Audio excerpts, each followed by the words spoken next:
Welcome back to the Payneless Wholesaling podcast, where we talk about real estate and how my goal is to try and make wholesaling painless for everybody that's watching. And not only wholesaling real estate, but doing real estate in general. The goal is to make it as painless as possible because we all know that if you don't know what you're doing in real estate, it can be very painful. I just had a painful experience that I made a video of earlier that I had. I have painful experiences still, even though I try to make it not painful. So anyway, that's why we're here, and we have an awesome guest today. We got Mike. What's going on, Mike? Hey Nathan, what's going on, brother?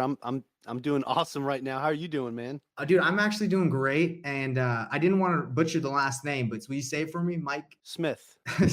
No, I'm kidding. It's Cavaggioni. Cavaggioni. I like that, man. I like that. What is that like origin of that last name? Italian. Yeah, Italian? like northern Italy. That's what I assumed, but I didn't want to assume Yeah. wrong. I didn't want to be like, Yeah. Italian. You say like something else. But let me ask you this: have you been to Italy? I have. Yeah, I've Really? been to Sigonella, which is actually Sicily, and then also Naples. Wow. Is that because of family or just for fun? It was because of the Navy when I was still in the Navy. Yeah. So just short visits. Wow. Okay. Well, I mean, for the people that might not know who you are, will you kind of give us a short 30-second intro to who you are? And I definitely want to ask you about the Navy, but kind of let us know who we're talking to. Sure, sounds good. Originally from Long Island, New York, currently living in Eva Beach, Hawaii. Served in the Navy for 20 years. I'm a licensed realtor associate, financial coach, real estate investor. I run a podcast editing business, and I'm the host of a top 1% ranked podcast, the Average Joe Finances podcast. That's me in a nutshell. My goodness, man, you just hit me with a lot of stuff right there. And what would you say is your favorite thing to do? Absolutely 100% the podcast. Really? Wow. Yeah, I love it. Could the podcast take over all those things? Could you just do the podcast and survive? Or I don't really know. I have a podcast, but I don't know if like at what point it gets where it's like that's all you can do, for your work. You can. I'm not there yet. Mhm. I'm at a point. I mean, my podcast makes money. I have sponsors and stuff, but Mhm. it's not. It's not at a point where I feel like I would be comfortable doing just that. So, the other things still come into play as well. And then real estate. That's the bread and butter, man. I mean, that's what's setting me up for my financial future in general, where I can live comfortably. So, the podcast for me, it's more therapeutic. I get to talk to some really amazing people, and to me, that's what matters. That's the value I get out of it. It's not necessarily the monetary value that I get from it. Yeah. So it's not necessarily like a vision or a goal to just be like, hey, this is all I want to do. And right. Like you like, yes. I mean, yeah, that would be great. But the goal isn't to make it that the podcast is the thing that's keeping me afloat. The goal is I'm just doing just the podcast because everything else is covered. And this is all I want to do. that's sick. Yeah. That's sweet. I like that. So tell me, how did you even start doing a podcast? How did that get started? Well, funny thing is everything started because, when I first moved out to Hawaii, my wife and I, we were working on paying off all of our debt. We had a lot of debt at the time, and it all stemmed from a 2007 purchase of a single family home in Waynesboro, Virginia, that we had to short sell a couple years later because, the market crashed back then. Very painful experience. I actually stayed away from real estate for a while because of that.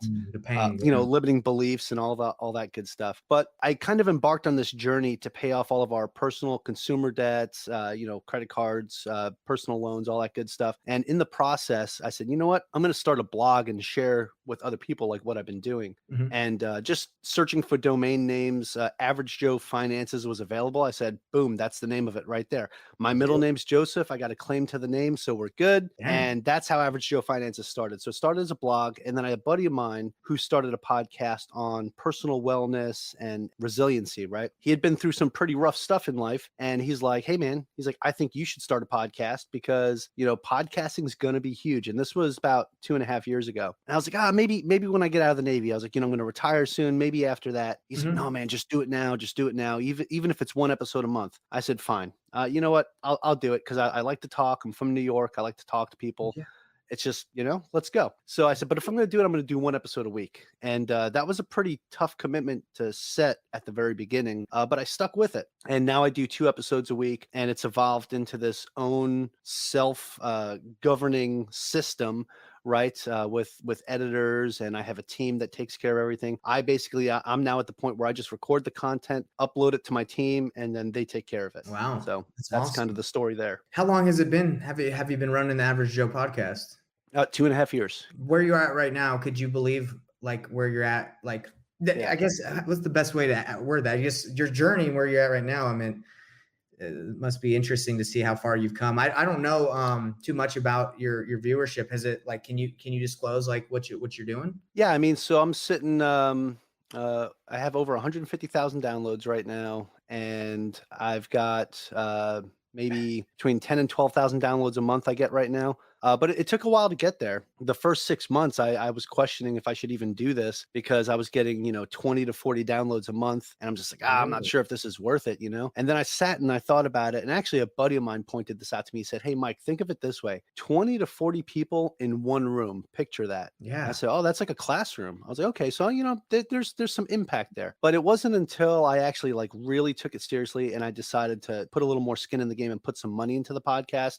That's when I hired the editing team and started outsourcing a bunch of stuff and having people help me with my social media. Once I started doing that, I'm like, okay, this is starting to look a lot better, and that's when the numbers really started to increase to where they are today. That's So amazing. That's it amazing. was consistency, man, just consistency. So you've been pretty consistent with one a week, and then eventually you went to two. Yeah, once I hit episode 100, I started doing 2 episodes a week. I release an episode every Sunday and every Wednesday, like clockwork. Is that Same is that time. sorry, is the analytics, is that why you chose those times? Because you saw like most people were listening, or did you just pick that randomly?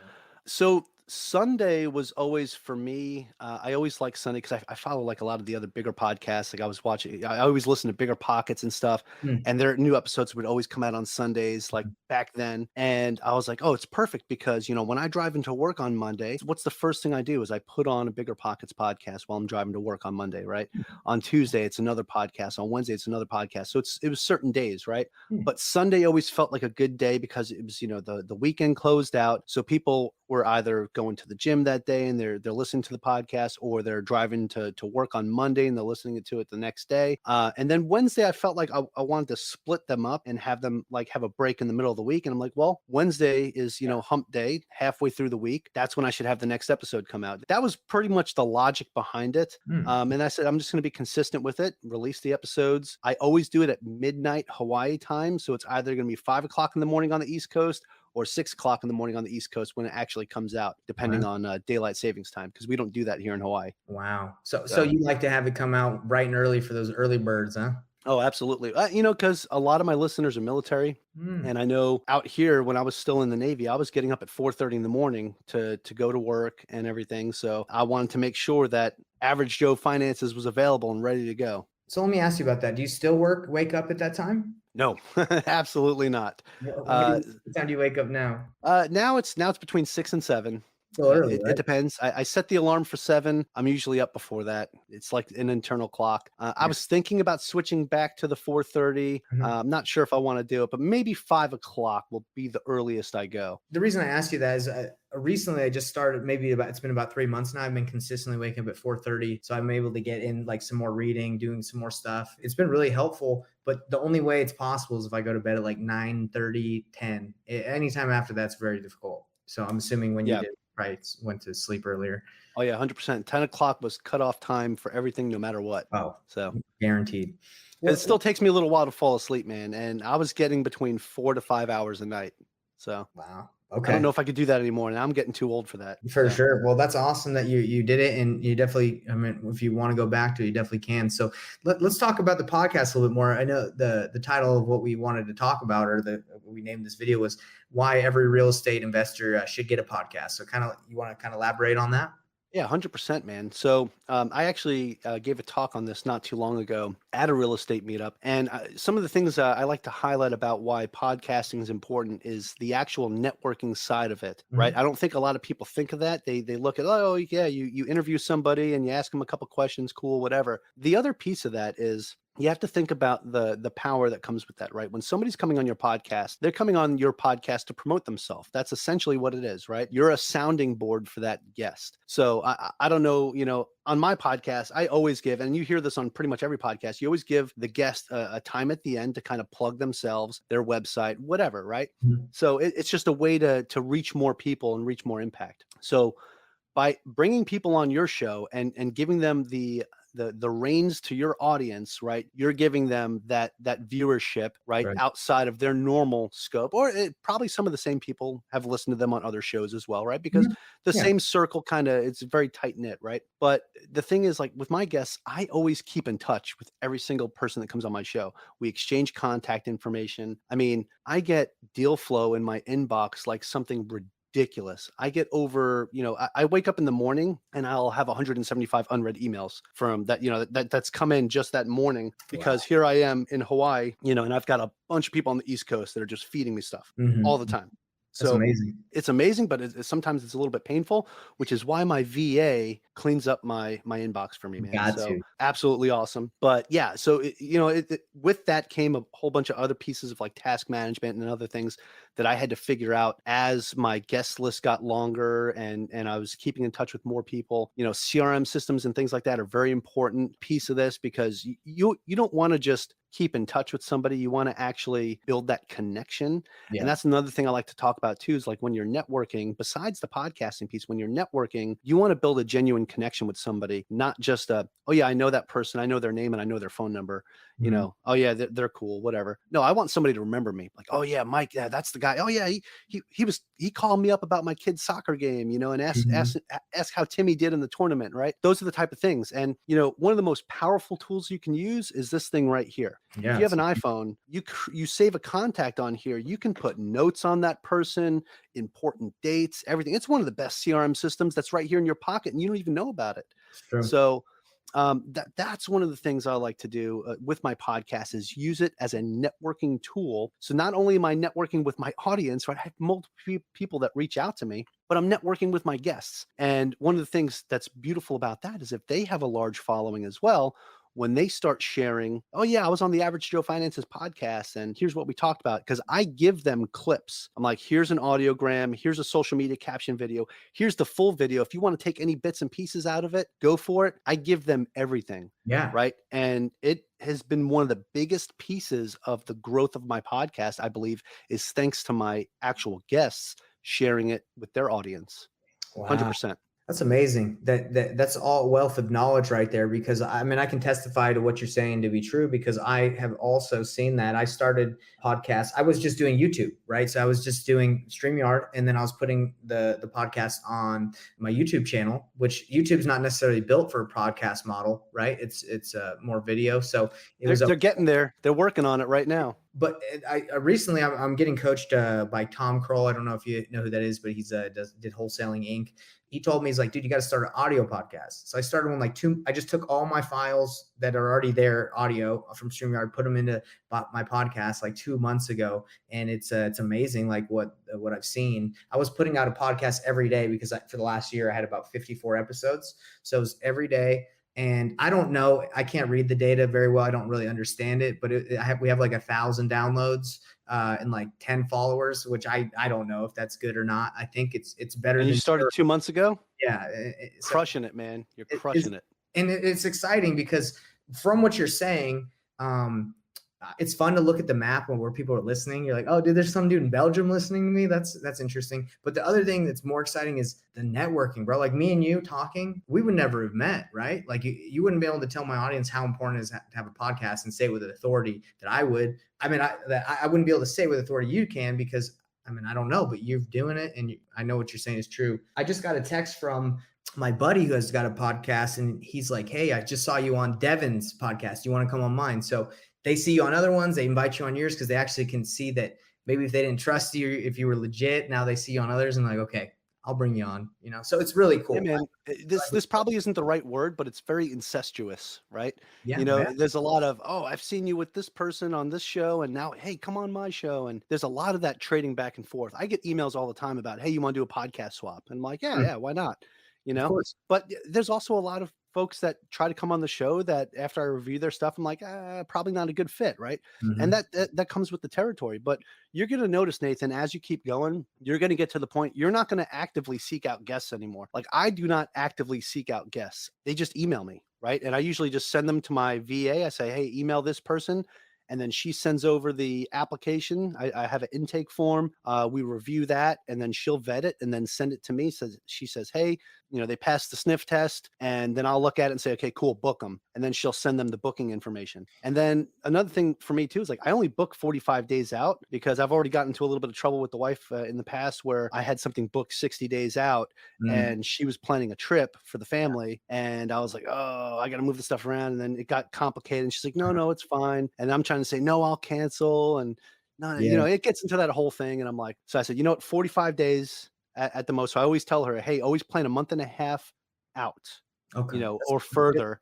That's good And then advice. that 45 days is my window where I bring people in. And then I only do every other week. I only do every other week. I do Mondays and Thursdays, 2 interviews each day. That's it. Otherwise, my backlog gets so ridiculous.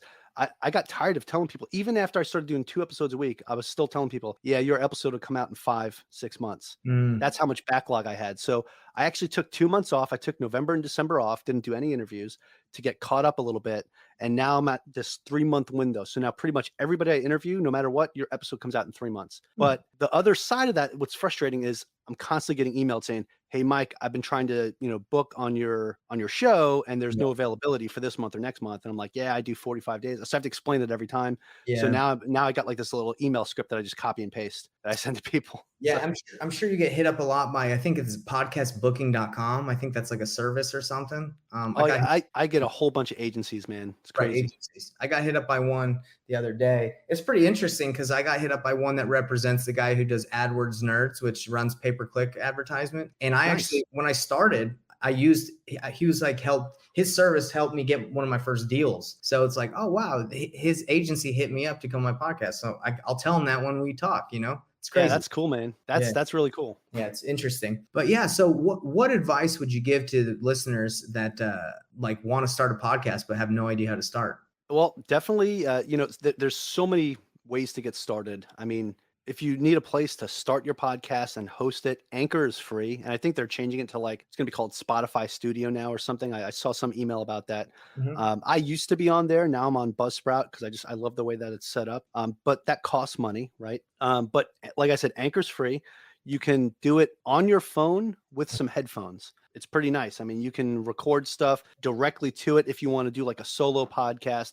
If you want to interview guests, I recommend you probably do that on a computer, like on a laptop or something. Do it over Zoom, save it. Zoom's free for 45 minutes, I think, still. Hmm. I pay for Zoom Business, but yeah, you can use Zoom. You could use Google Meets, which I think is also free. You got Zencaster, you got Riverside, you got StreamYard. There's so many different ways to actually record the episode. And there's a lot of free ways to do it too, right? So you have the free ways, you have the paid ways. You're going to get better quality if you pay, right? Mhm. So that's the big thing. So just keep that in mind. And then you could buy yourself like a cheap mic. I mean, there's USB mics out there for like 30, 40, 50 bucks. I started off with this mic called a Blue Yeti. It's like $100. Yeah. It was a USB mic. It was great. The only issue I had with it is because of it was a condenser mic, right? So not a condenser mic. It was having a brain fart here. Whatever. The USB mics usually pick up every little sound Right. Unless you do like around you, right? canceling or something like that. Yeah. So now I got I got this Shure mic too, which was also a USB mic. I started with this because I didn't have an audio interface yet. But when I bought this mic, I was still waiting for my Rodecaster Pro to come in. And once I got the Rodecaster Pro, I got the XLR set up, and now my audio quality is like 10 times better than what it Yeah. was before, Do right? do you feel like the instead of using the USB, what did you call it? The auxiliary? Is that what you said? Or It's an XLR cable. XLR. Do you feel Yeah. like that's improved versus the USB? 100%. Yeah, like 10 times, 100 times, honestly. Just Okay. the audio quality. And then because I can control it from my interface, I can lower the mic output that's going out if I'm sounding too loud. And I also hear myself in my headphones, right? That's So dope. I can get a good gauge of how loud, what my audio is sounding like as I'm talking. And Yeah. there's no gaps or delays, right? It's not like I'm hearing myself echo. I just hear it as I'm talking, which is pretty cool. That's sick, dude. It's pretty cheap to just start. I mean, you can Mhm. start for free if that's the route you want to go. And then, just start reaching out to people. Hey, I'm starting a podcast talking about A, B, C, or D. I'd love to have you on my show. Go to Facebook groups, find the people that actually own those groups, like different real estate groups or something like that, or whatever your niche is going to be. And just say, hey, I just started this podcast. I would love to talk to you about, what are your top 10 reasons for doing what you do or whatever, right? Whatever Right. topic you want to do.